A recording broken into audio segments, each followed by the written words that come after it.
तो भाई आज का टॉपिक है अपना कि इंजन का साउंड किस प्रकार से साइलेंट करे, कंपनी जैसा साउंड किस प्रकार से बनाए इंजन में। तो अपने को क्या क्या चेंज करना होता है कंपनी जैसा साउंड बनाने के लिए इंजन के अंदर। तो आज उन सभी पे चर्चा करने वाले हैं। जो मेन मेन चीज़ें होती है जिसको अपने को चेंज करना होता है वो कौन कौन सी है। तो सबसे पहले आते हैं अपने चैम्बर बेरिंग। चैम्बर बेरिंग अपने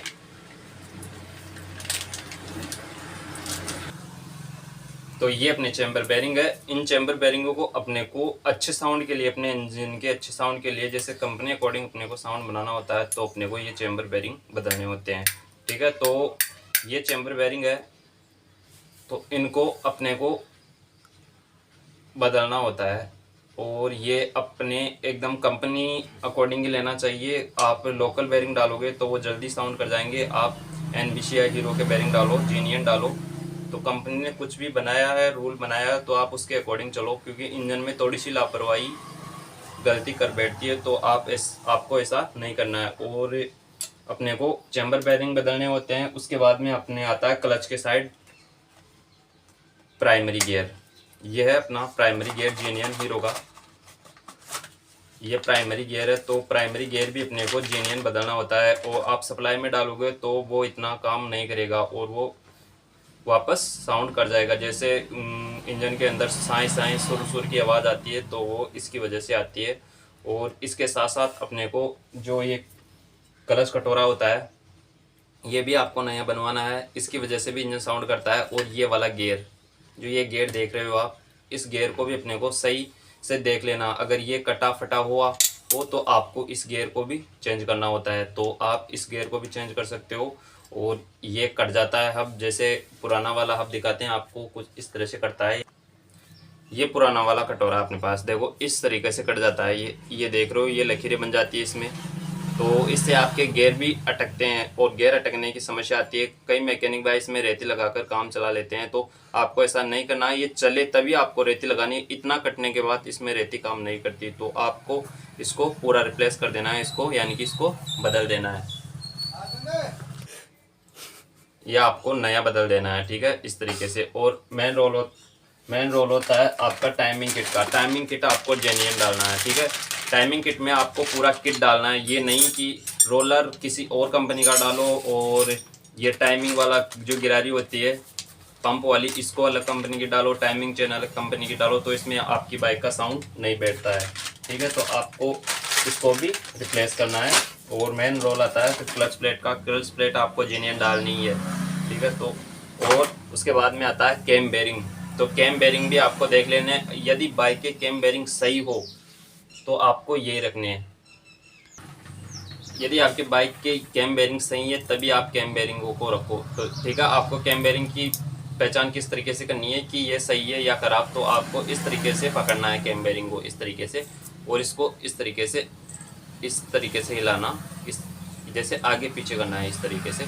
तो आपको इस तरीके से करना है और इसको भी इस तरीके से। तो ये बिल्कुल नहीं हिला रहे। कई बाइकों की कैम में बहुत चाल होती है बेरिंग में, तो आपको कैम बेरिंग बताना है, क्योंकि ये बाइक के साउंड में अहम रोल निभाते हैं। ये सब चीज़ें जो मैं आपको बता रहा हूँ ये सब बाइक के साउंड में अहम रोल निभाती है। तो ये सही है। उसके बाद में आते हैं अपने गियर। ठीक है, तो गियरों को भी अपने को देख लेना है कि कटे हुए, जैसे सेकंड गियर कटा हुआ होता है तो इस बाइक में सेकंड गियर सही है तो अपन इसमें यही रखने वाले हैं। तो आपको ये पूरे गियर पिनियन भी चेक कर लेनी है कि अपनी गियर पिनियन सही है या ख़राब। तो आपको इस तरीके से बाइक के साउंड को परमानेंटली सॉल्यूशन है ये। और आप इंजन करो तभी ये सब काम करना पड़ता है, ऐसे अदर काम इसमें सक्सेस नहीं है। जैसे अपन पूरा इंजन हल होता है। इसके बाद में आते हैं आपके रॉकर। तो रॉकर में क्या करना होता है अपने को, जो ये वाले बोल्ट है रॉकर नट, ये देख रहे हो आप, इनको भी चेंज करना होता है। तो रॉकर नटों को भी आप चेंज कर सकते हो। चेंज कर सकते हो क्या, इसको चेंज करना ही होता है अपने को। ठीक है, तो बाइक का साउंड इनकी वजह से भी थोड़ा अलग जाता है, तो इनको भी आपको चेक कर लेना है। और ख़ासकर आपको कैम बेरिंग और जो चैम्बर बेरिंग होते हैं इनको तो चेंज करना ही होता है। और ये प्राइमरी गियर अपना, तो इसको भी चेंज करना होता है। और ये आप जीनियन ही डालो तभी ये सक्सेस है, तभी आपकी बाइक की आवाज़ बिल्कुल एकदम कंपनी अकॉर्डिंग होगी, इंजन की आवाज़। तो अपने को ये सब तो चेंज करना ही होता है। उसके बाद में आता है आप क्रेन में अपने को क्या क्या चेंजेस करवाने होते हैं और इसमें क्या क्या नया डलवाना होता है। ये अपनी क्रैंकशाफ्ट में क्या क्या चेंज करवाने होते हैं अपने को। इसमें अपने को बिगन चेंज करवाना होता है और दोनों बेरिंग, ये दोनों बेरिंग देख रहे हो, इन दोनों को भी चेंज करवाना होता है। या आप एक नंबर डालो और कंपनी के डालो, और बिगन आपको कंपनी का ही डलवाना है। कंपनी अकॉर्डिंग काम कर रहे हो तो कंपनी का ही बिगन डलवाना है और अदर कंपनी का बिगन नहीं डलवाना आपको, ठीक है। तभी आपकी बाइक सक्सेस है। यानी कि और बिगन जल्दी आवाज़ कर जाते हैं, इस बिगन की आवाज़ बिल्कुल साइलेंट रहती है। और कई बिगन होते हैं जैसे अदर कंपनियों, उन कंपनियों के मैं नाम नहीं लूँगा, लेकिन आते हैं उनके पार्ट्स भी अच्छे, लेकिन मैं उनके नाम नहीं लूँगा। अभी इस पे चर्चा कर रहे हैं, ओनली जीनियन पे चर्चा कर रहे हैं, तो जीनियन की ही बात बताऊंगा मैं आपको। और ये अपने को कंपनी अकॉर्डिंग एकदम कंपनी ही चेंज करवाना पड़ता है। तो ये एक नंबर बिगन है हीरो जीनियन का। तो आपको कंपनी अकॉर्डिंग काम कर रहे हो तो कंपनी अकॉर्डिंग ही काम करना होता है आपको। और ये दोनों बेरिंग आपको चेंज करवाने होते हैं। तो आपको ये इन्फॉर्मेशन कैसी लगी? अगर आपको वीडियो अच्छा लगा हो तो वीडियो को लाइक करना और चैनल को सब्सक्राइब करना। मिलते हैं नेक्स्ट वीडियो में, तब तक के लिए जय हिंद जय भारत।